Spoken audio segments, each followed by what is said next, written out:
Ladies and gentlemen, we have before us today a truly talented Nigerian spoken word artist and a poet.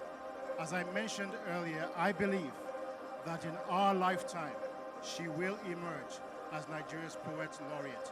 Mariam, over to you.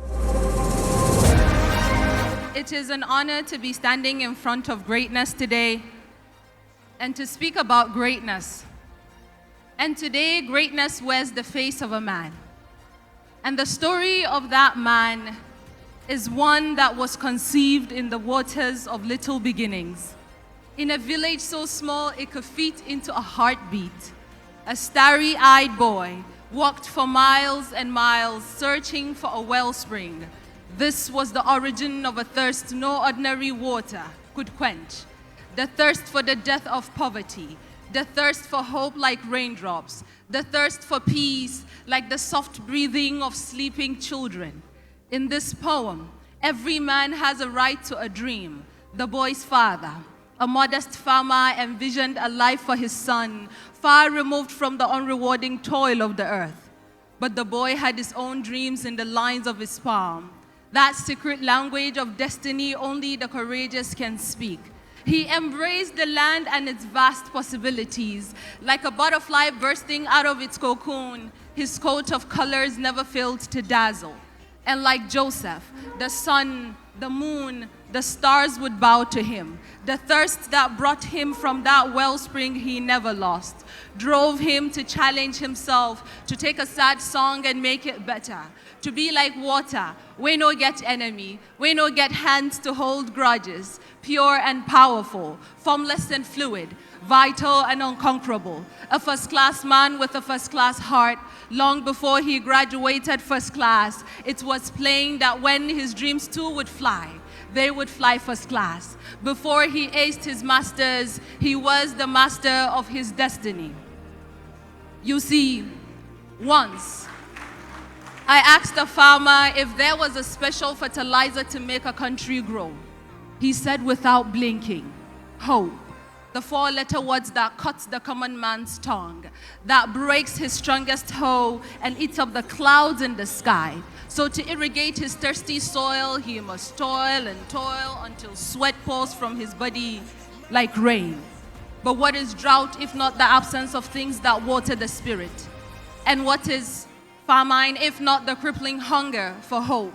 In this poem, hope is what picks up your voice from the dirt and hands it back to you. Other times, hope is the audacious mouth that speaks for you. That is to say, sometimes hope is a man. And so like a cynical philosopher, I walked around in the daytime with a lamp searching for that man. But I was told not to bother. That corruption in my country is like the oil that stains one finger, therefore all the rest are soiled. That my country is a jungle and no man has time for hope. That anything that was not a prey was a predator and anything that wasn't eating was being eaten up. It's a quest for survival, so there are no allies, no hope mongers, no angels, and that every man is an island surrounded by a sea of tears. But I have seen goodness and I know that one man can begin the revolution to change Africa.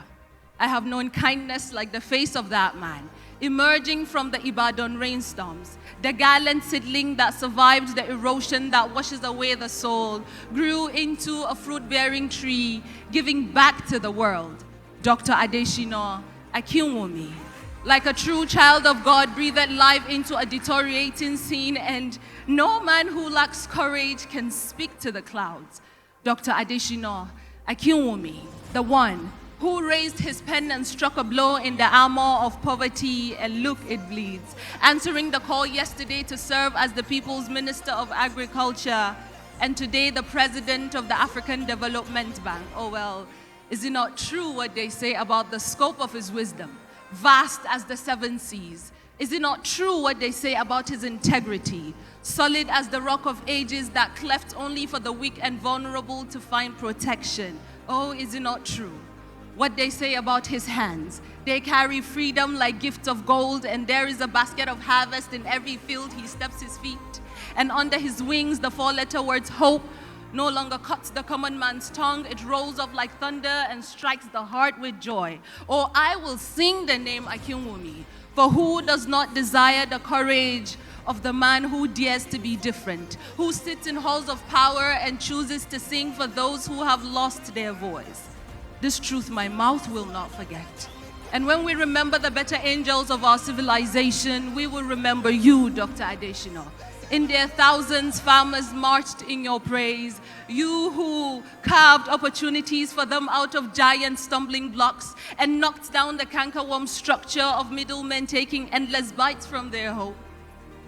Oh, the labor of our heroes past is finally bearing fruit at last.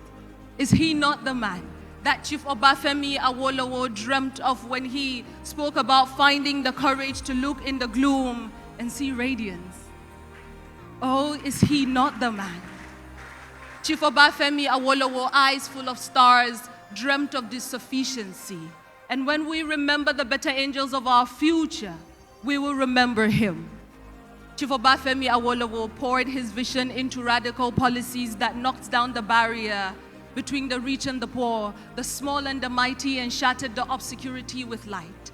Dr. Akinwunmi, unlike the cynical philosopher, we looked and we found. You who desires to live a Nigerian, die a Nigerian. May God grant you your sacred wish that on the day of resurrection you will raise the Nigerian flag high into the heavens. We prayed and you came to us, not just as hope, but as a complete answer. Africa's optimist in chief.